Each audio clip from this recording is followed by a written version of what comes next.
At Arizona State University, we've made online education better, smarter, and more personalized so you can go further in your aspiring field. I decided to pursue medicine once I realized that ASU did have the online program for biological sciences. You're still required to learn the same curriculum. You're still being tested on the same content that anyone would be tested on in person. The comprehensiveness of the program prepared me so well for medical school. Explore over 350 plus programs at asuonline.asu.edu. With so many options, why choose Arizona State University? For me, the only online option was ASU because of the quality. Their faculty was really involved with their students and care about your personal journey. The dedication to my personal development from my professors, that's been extremely valuable to me. Earn your degree from the nation's most innovative university. Online. That's a degree better. Explore more than 350 plus undergraduate, graduate, and certificate programs at asuonline.asu.edu. All right, everybody, welcome back. Chicago, huh? I got to be honest, before we started digging into this stuff, all I really pictured was, like, deep dish pizza and maybe the bean, that shiny bean sculpture thing. Yeah, that's a lot of people's first impression, right? The food and the touristy stuff. But wow, man, after looking through all this research, whoa. Chicago's got a story. It's got some serious history, some big-time challenges. Oh, yeah. It's a city that's constantly changing, constantly reinventing itself. And the stuff we found, it's just crazy. Like, did you know that, like, half of all the rail freight in the whole U.S. goes through Chicago? It's a massive hub, yeah. We'll definitely get to that. And the Great Chicago Fire. I mean, devastating. Most cities wouldn't come back from that. But Chicago did. Morning came back, I'd say. It redefined itself. And then there's this whole debt situation. The numbers are eye-popping, to say the least. But hey, stick with us, because this is going to be a wild ride. We're going to peel back the layers of Chicago, see what makes this city tick. We're going to go deep. Deep dive style, baby. All right, so let's rewind the clock. Way, way back, like 1830 Chicago. Think tiny outpost on Lake Michigan. But even then, its location was like gold. Oh, yeah, even back then. You got to remember, this is pre-railroad America.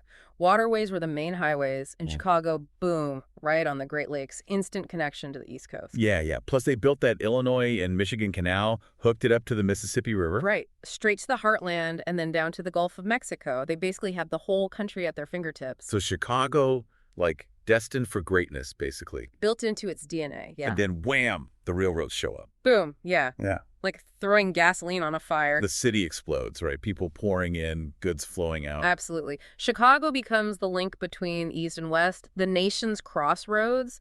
It's an incredible boom time, but there's a flip side to every coin, right? Yeah, that rapid growth. It kind of set the stage for, well, a tragedy, really. The Great Chicago Fire.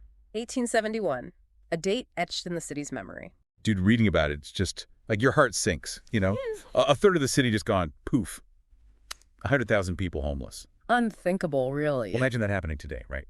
Well, the immediate impact was pure devastation, right? Lives lost, livelihoods shattered, like starting from zero. But the thing about Chicago, it's a city that, well, it doesn't break easily. Yeah, they had this, like, grit, this determination to rebuild. More than rebuild, they wanted to reimagine.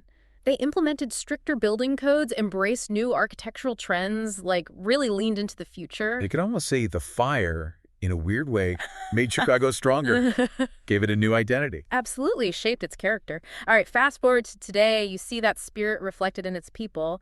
It's an incredibly diverse city. Like, just look at the numbers. Yeah, we've got some stats here, about a third white, about 28% black. And a huge mix of Hispanic, Asian, multiracial communities.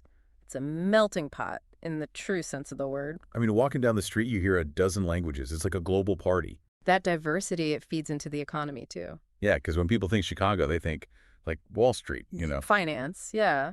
Yeah. It's definitely a major industry, but, manufacturing is still a giant here. Seriously. Oh, yeah. Steel, food processing, machinery, you name it. And then, of course, you got the tech scene, which is booming. And don't forget transportation. Oh, right. The trains? Like, I still can't get over that stat. 50% of U.S. rail freight going through Chicago. It's mind-blowing. It's a testament to its strategic location, right? Then you add O'Hare Airport, one of the busiest in the world. Yeah, yeah. Chicago's like the Grand Central Station of America. And culturally, it's vibrant, too. The Art Institute, the symphony, the theater scene, it's all top-notch. And the architecture. You've got the Willis Tower, of course, but I was reading about Frank Lloyd Wright. His style is all over the city. The Prairie School, right. Those low horizontal lines, the organic materials. It's like bringing the prairie indoors. It's so unique, and it kind of reflects the neighborhoods, too, right? Each one's got its own vibe, its own story. Exactly. It's a city of neighborhoods, each with its own flavor. Okay. So we got to address the elephant in the room, right? Debt. Yeah. The financial situation in Chicago is, well, it's complex. The numbers are pretty scary, honestly. Currently, Chicago's carrying about $40 billion in debt. Now, when you break that down per taxpayer, it's over $43,000.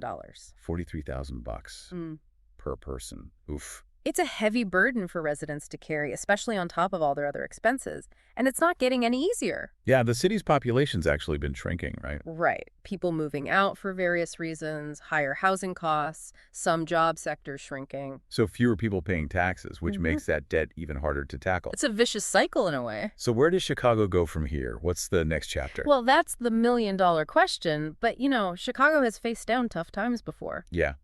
It's a city that knows how to adapt, how to fight back. I'm optimistic, honestly. I think its spirit, its diversity, those are its strengths. Chicago's got potential. Well, folks, there you have it. Our deep dive into Chicago. We've gone from its early days as a tiny trading post to this sprawling, complex metropolis. A city full of history, full of challenges, but also full of, well, heart. A city that never stands still. It's always changing, evolving, surprising you. So we got to ask you, what do you think? What solutions would you come up with for this debt problem? Or maybe what part of Chicago's culture would you want to explore? Hit us up. Let us know. Keep those brains working, folks. Chicago's a city that always keeps you guessing. So keep learning, keep exploring. Stay curious. Today is your lucky day. Today is the day that our $3 website works for you, paying you directly to your PayPal daily. Imagine $3 ongoing continuous payments to your PayPal account. Imagine falling asleep and waking up to $300 in your PayPal account. How would this make you feel? How could this help you? What bills could you pay? What kind of fun could you have? What does that retirement look like now? All for a one-time payment of $3. This website is DFY done for you, fully built and completely hosted, and never stops collecting payments for you. You have spent $3 on coffee on a regular, but that coffee won't help you create multiple streams of income. Click the link below.